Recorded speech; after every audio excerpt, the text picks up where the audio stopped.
بسم الله الرحمن الرحيم. السلام عليكم. احنا هنعمل ان شاء الله الشنطة. لو احنا هنعملها بمقاس 8 او هنعملها بمقاس 6. لو هتعملي الشنطة بمقاس 6 احنا هنشتغل العرض بتاعنا 50 غرزة في طول 30 غرزة. تمام، دي كده جنب او ده وش. الوش ده احنا بنكرره مرة كمان، بيبقى عندنا وشين. تمام، هيبقى ايه؟ عرض 50 طول 30. تمام، ده لو مقاس 6. إيه طبعا بعد كده هنشتغل الجناب بتاعتها وهنشتغل القلاب برضو هقول لكم عليها. اللي هتشتغل الشنطة بمقاس 8 هنشتغل العرض بتاعنا 40 في طول 25. تمام، يبقى مقاس 6 عرض 50 في طول 30. طبعا الالوان بقى انت لو انت حابه تدخلي لون 2 3، حابه تعمليها ساده، دي حاجه ترجع لك انت واللي يريحك في الالوان. وشنطه مقاس 8 هنعملها العرض بتاعنا 40 في طول 25، لان الشنطه دي اللي احنا هنعملها فيها زي كشكشه في الجنبين الاتنين. طبعا نفس الطريقة اللي انا بقولها دي لو انت عايزة تعملي شنطة مربعة. لو انت حابة تعمليها مربعة بخرزة 8 هنعمل العرض بتاعنا 30 في طول برضو 25. عرض 30 في طول 25 لو انت عايزة تعمليها مربعة من غير الجناب بتاعتها اللي هي الكشكشة اللي فيها.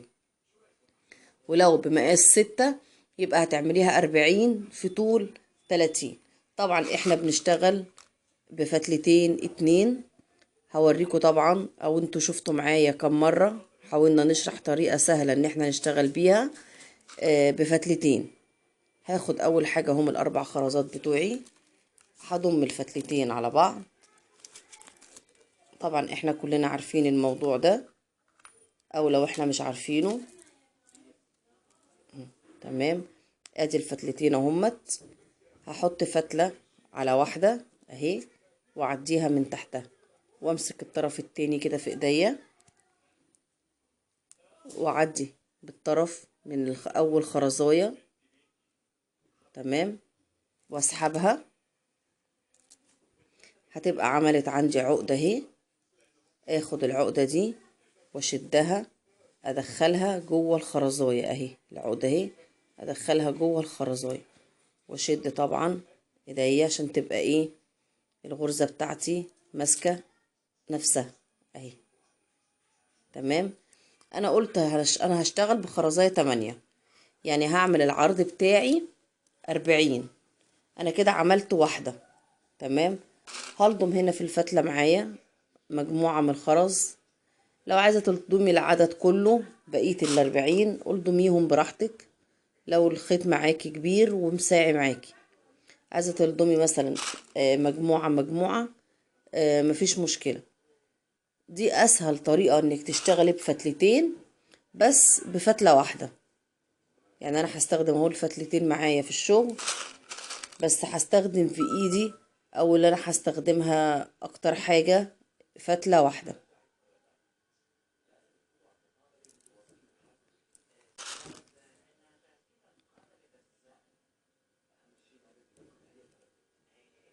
انا عايزة طبعا نعمله اول صف سوا ونطلعوا الدور التاني عشان كلنا ايه نعرف.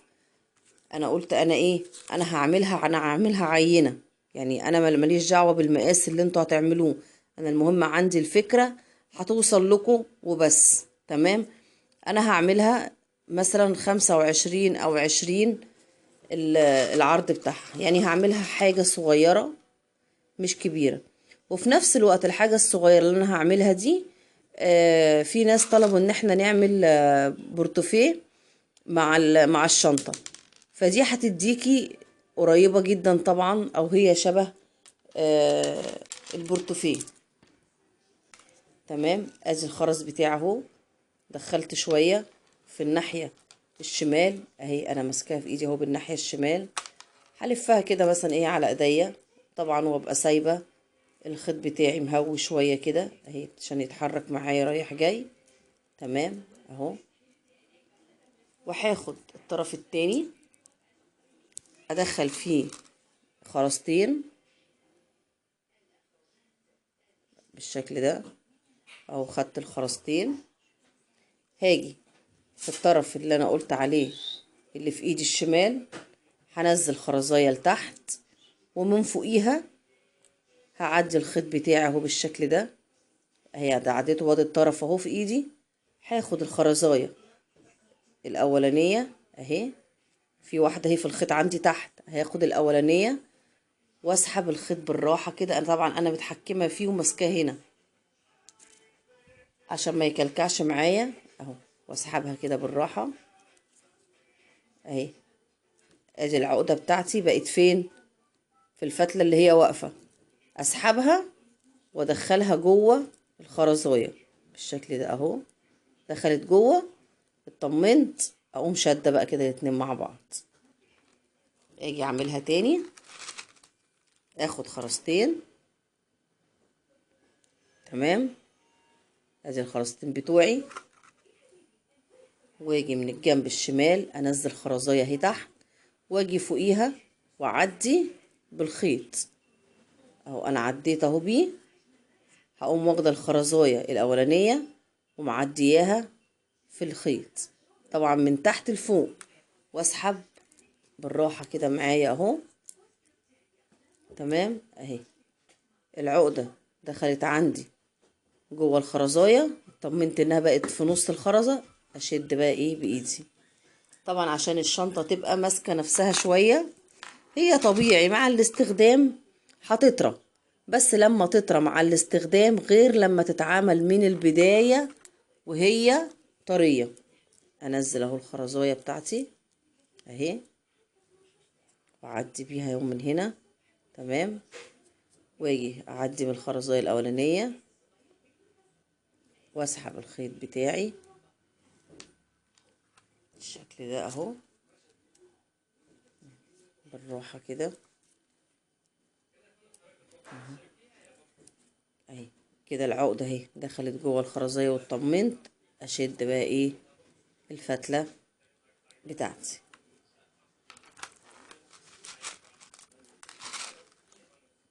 اجي اكررها اهو تاني، هفضل اكرر الحكايه دي. إيه على فكره انت ممكن تزودي عن العدد اللي انا بقولتلك عليه، وممكن تنقصي عنه براحتك. يعني انت حجم الشنطه اللي انت عايزه تشيليها، يعني ما تقيديش نفسك. انا المهم بعدد انا قلته، انا المهم عندي الطريقه توصلك ازاي تعملي الشنطه. العدد بقى بتاعها كبيره صغيره، دي حاجه ترجع لك انت. هنزل اهو الخرزايه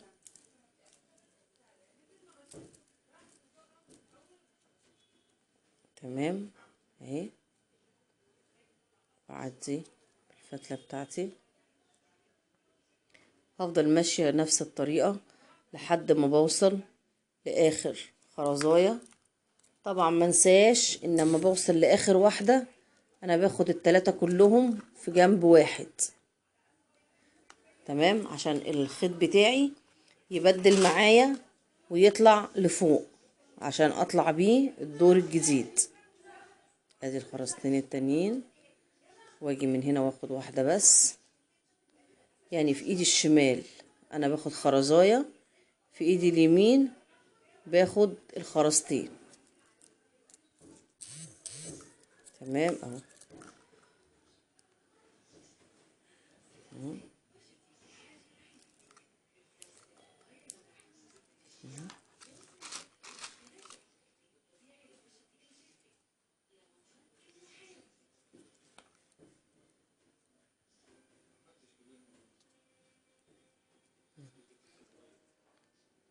بالشكل ده كده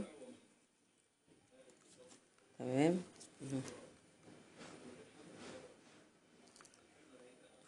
اهي.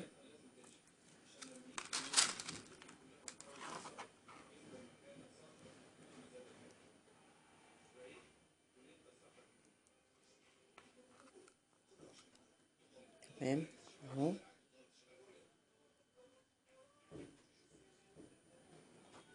زي ما قلت هشتغل المقاس اللي انا عايزاه. انا هعملها صغيرة،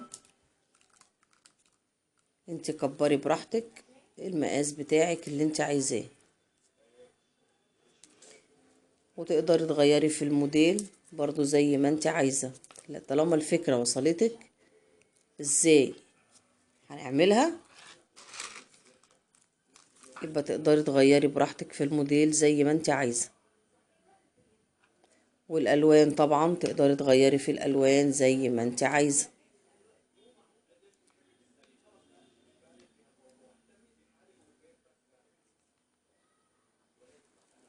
بيتهيالي الطريقة دي اسهل من ان انا افضل احط خرزاية يمين واتنين شمال، ولا خرزاية شمال واتنين يمين، واشد وانزل لاخر الخيط.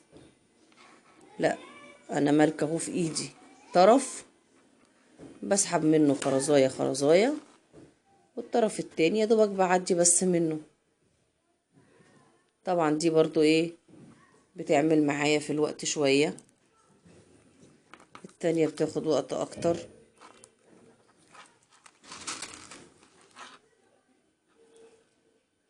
مفروض احنا كل مادة بنتعلم الاحسن، نتعلم الحاجة اللي تخلي الشغل بتاعي نضيف، وفي نفس الوقت برضو ايه يقلل معايا الجهد شوية.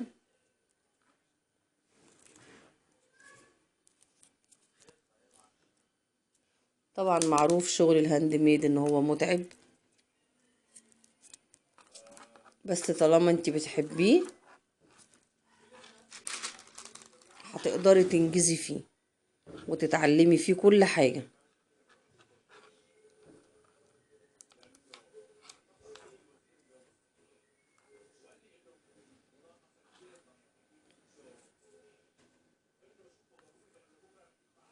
تمام.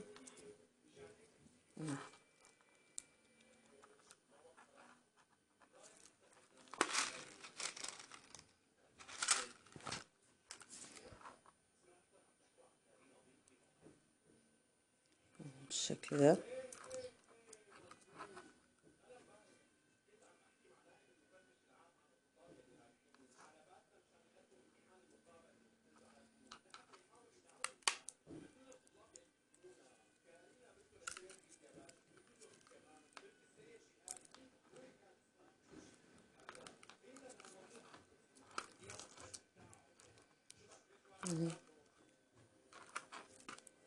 اهو كده. تمام. طبعا اللي هتشتغلها بخرزية 6، انا عارفة انها هتاخد معاها وقت طبعا شوية، لان بالخرزة 6 الحاجة مش بتكبر بسرعة.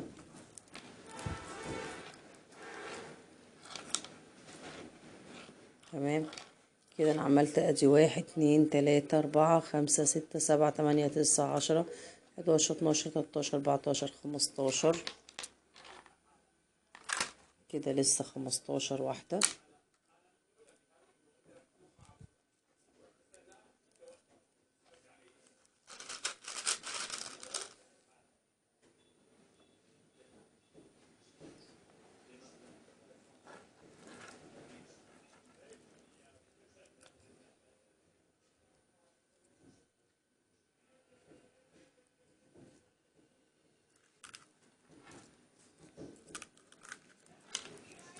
طبعا الشنط دي ممكن تبطنيها من جوه، تعملها بطانة وتتخيط فيها، وممكن تسيبيها كده من غير بطانة، لان طبيعي دي غرزة رباعية، يعني غرزة ضيقة مش هتوقع منك حاجة.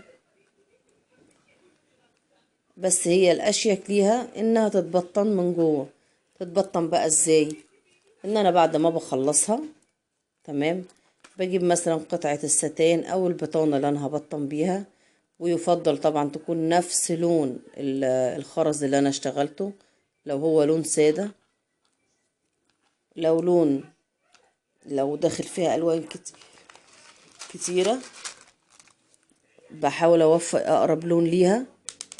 ممكن اعملها طبعا بسوستة، طبعا بخيطها كاملة تمام قد مقاس الشنطة بالظبط، وبركب لها السوستة، وبعد كده بقوم مخيطة الجزء اللي انا عملته ده جوه الشنطة. بخليها بس ايه اعلقها في الخرز، بشبكها كلها تبقى خيط في خيط.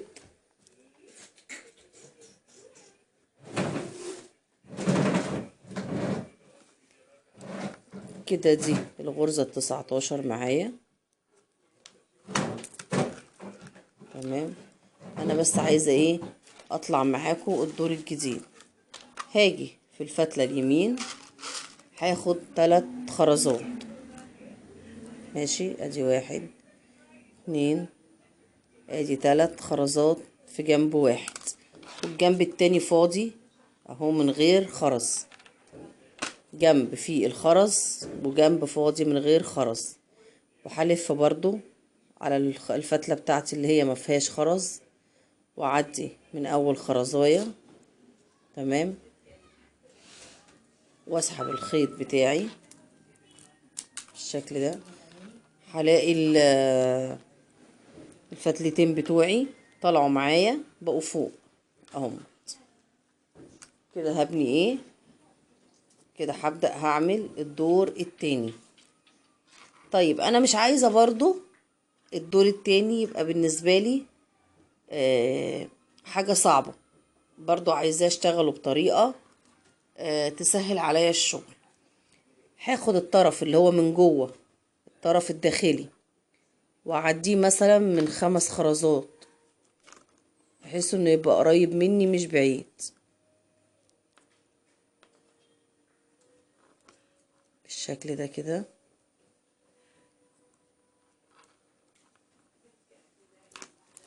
تمام. مش شرط العدد، انا بقول مثلا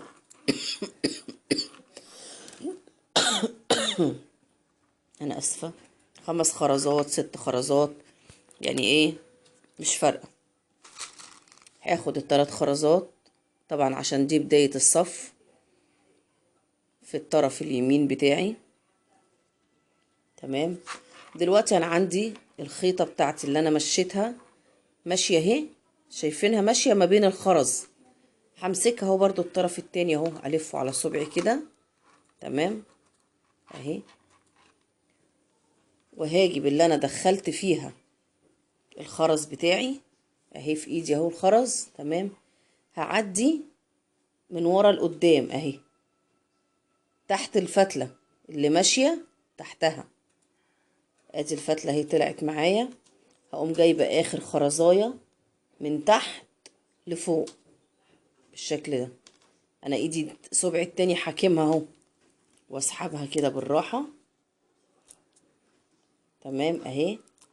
واطلع الفتلة اللي ماشية دي اخليها تخش جوه الخرزاية اهي. شايفين اتسحبت ازاي جوه الخرزاية اهي.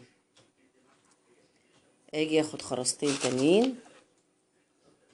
طبعا دي انا بحاول اوريكم اسهل طريقة تشتغلي بيها وما تتعبكيش وتديكي نفس نتيجة الشغل. يعني دي اهي بفتلتين بس انا ايه بتحكم بفتلة واحدة اهي في ايديا اهي. هعدي من تحت اهي. شايفين فين اهي معدية من تحت. هطلعه الطرف فوق واقوم جايبة اخر خرزاية من تحت لفوق. شايفين بقت الفتلة بقى اهي بقت معلقة فين عليها. تمام. واخد الطرف بتاعي اهو واسحب الخرز بالشكل ده اهو. طبعا دلوقتي هي ايه الفتلة تحت، اسحب بايدي من فوق اهو لحد ما ادخل اهي. شايفينها بتتسحب ازاي بتخش جوه الخرزايه اهي. اشدها تاني اهي طلعتها بره اهي. اسحب دي الاتنين، صبعي ده بيسحب وصبعي ده بيسحب اهي، وادخلها جوه الخرزايه. طبعا انتي انا عشان بوريكي بالراحه، انما المفروض انتي وانتي بتشتغلي دي بتنجز معاكي بسرعه جدا جدا. مجرد ان انتي بس اهو بتقومي مدخلاها ما بين الخيط وتدخليها في الاول خرزايه من تحت لفوق اهي. تتحكمي فيها تمسكيها وتقومي شادة الخيط وسحباها اهي، وتطمني بايدك بس انها عدت في نص الخرزايه اهي بالشكل ده. المفروض انها مش بفضل بقى ايه الضم فتله يمين واعدي بيها وفتله شمال، وهنا خرزايه وهنا خرزايه، ولا خرزتين في جنب واحد وبعمل لها العقده. لا، انا كده بشتغلها فتلتين وبعقده، ومن غير ما الف اللف اللي انا بلفه او التعب اللي انا بعمله. هفضل ماشيه بنفس الطريقه زي ما مشينا هنا اهو. زي ما قلنا، اللي هتعمل بخرزه 8 هتعملها لي 40، اللي هتعمل بخرزه 6 هتعملها لي 50. الطول بتاعي، الطول اللي هو ده كده مثلا العرض اهو كده. الطول بتاعي اللي هو ده في الجناب، الخرزة 8 هتعملها لي طولها 25، الخرزة 6 هتعملها لي طولها 30. هتعملي لي قطعتين اتنين بنفس المقاس اللي انا قلت عليه. تمام، قطعتين اتنين. وبكده هبقى عملت الوش الاولاني والتاني. وطبعا هوريك ازاي ان احنا هنقفل الحتة اللي في الجناب. بعد كده هنعمل الجنب بالقاعدة بالجنب قطعة واحدة، الجنب بالقاعدة بالجنب قطعة واحدة. وبعد كده بشبكهم في الجزئين اللي انا عملتهم، وببقى اقفل الشنطة. وان شاء الله تبقى سهلة، يعني بأسهل طريقة ان شاء الله هقدر اوصلها لك وتبقى تستوعبيها.